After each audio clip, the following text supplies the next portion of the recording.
চিত্রগিরি দেশে এক অদ্ভুত নিয়ম চালু ছিল। প্রতি 10 বছর অন্তর দেশের রাজাকে অস্ত্রবিদ্যার মহাপরীক্ষায় অংশ নিতে হতো।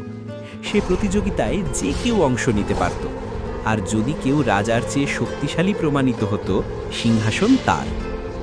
এই নিয়মেই একবার মহা সমারোহে প্রতিযোগিতা বসল। বহু যোদ্ধা এলো, তলোয়ারের ঝলকানি আর ধনুকের টঙ্কারে আকাশ যেন কেঁপে উঠল। শেষে রইল 3 জন বীর।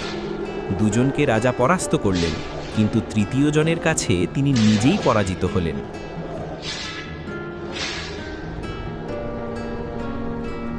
তৃতীয় জনের নাম ছিল মুনীন্দ্র।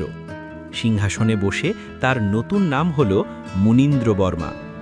চিত্রগিরির রাজসভায় উদ্দণ্ডট নামে এক প্রধান পণ্ডিত ছিলেন। বিদ্যায় প্রখর, তর্কে অদম্য, আর রাগে বজ্রের মতো। যুক্তির তলোয়ার তার হাতে সব সময় ধারালো। নতুন রাজা প্রথম সভায় বসেছেন।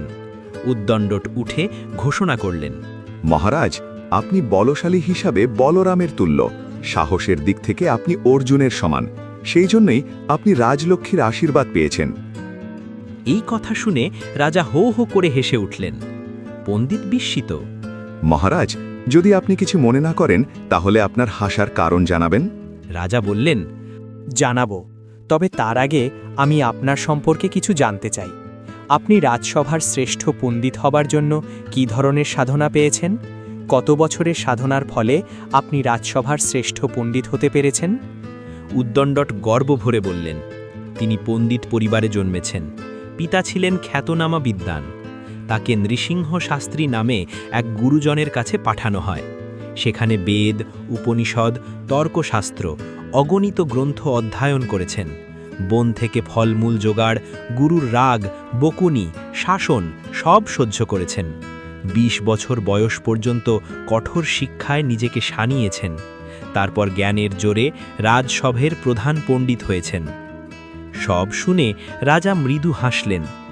20 বছর পরিশ্রম করে এই পদ? আমার তো আপনার জন্য করুণা হচ্ছে। আমি মাত্র 3 বছরে রাজা হয়ে গেছি। সভায় গুঞ্জন উঠল। রাজা নিজের কাহিনী বললেন। তিনি সাধারণ পরিবারে জন্মেছেন। ছোটবেলা থেকেই অস্ত্রবিদ্যার প্রতি আকর্ষণ। একদিন এক যোদ্ধা গ্রামে এসে সবাইকে পরাজিত করলেন। মুনীন্দ্র তার শিষ্যত্ব গ্রহণ করলেন। 3 বছর ঘুরে ঘুরে কঠোর অনুশীলন, তারপর প্রতিযোগিতায় জিতে সিংহাসন। মাত্র 3 বছরে এত বড় দেশ আর সম্পদ। তাহলে বলুন তো, কে বড়, রাজা না পণ্ডিত? উদ্দণ্ডট শান্ত কণ্ঠে বললেন, মহারাজ, অস্ত্রের শক্তি বয়সের সঙ্গে ক্ষীণ হয়, কিন্তু বিদ্যার দীপ্তি সময়ের সঙ্গে তীক্ষ্ণ হয়। রাজা শক্তিতে শাসন করেন, পণ্ডিত জ্ঞানে পথ দেখান। পরিস্থিতি এলে ধনীও পণ্ডিতের সামনে করজোড়ে দাঁড়ায়। রাজা চ্যালেঞ্জ ছড়ে দিলেন, প্রমাণ করতে পারলে সোনার থালায় আপনার পা ধুয়ে সেই জল পান করব। কিছুদিন পর কলিঙ্গ দেশ থেকে বিমল বাচস্পতি নামে এক পণ্ডিত এলেন। ঘোষণা করলেন, আপনাদের কোনো পণ্ডিত যদি আমার কাছে পরাজিত হন, আমার রাজা এই দেশ আক্রমণ করবেন, আর যদি আমি হেরে যাই 50টি বর্তিগান জমি আপনাদের দেব। রাজসভা স্তব্ধ। উদ্দণ্ডট এগিয়ে এলেন। তর্ক শুরু হল। যুক্তি আর পাল্টা যুক্তি, শব্দ যেন বজ্রপাত। সভার সবাই নিঃশ্বাস বন্ধ করে শুনছে। শেষে বিমল বাচস্পতি পরাজিত হয়ে মাথা নিচু করলেন। চিত্রগিরি রক্ষা পেল। রাজা সিংহাসন থেকে নেমে এলেন। সোনার থালায় উদ্দণ্ডটের পা ধুয়ে সেই জল পান করলেন। তারপর তাকে পালকিতে বসিয়ে নগর পরিভ্রমণ করালেন। রাজা বললেন, আজ বুঝলাম পণ্ডিতের স্থান সত্যিই সকলের ওপরে। আমি প্রতিশ্রুতি রক্ষা করলাম। প্রজারা দেখল, সিংহাসন যত উঁচুই হোক, জ্ঞানের আসন তারও ওপরে।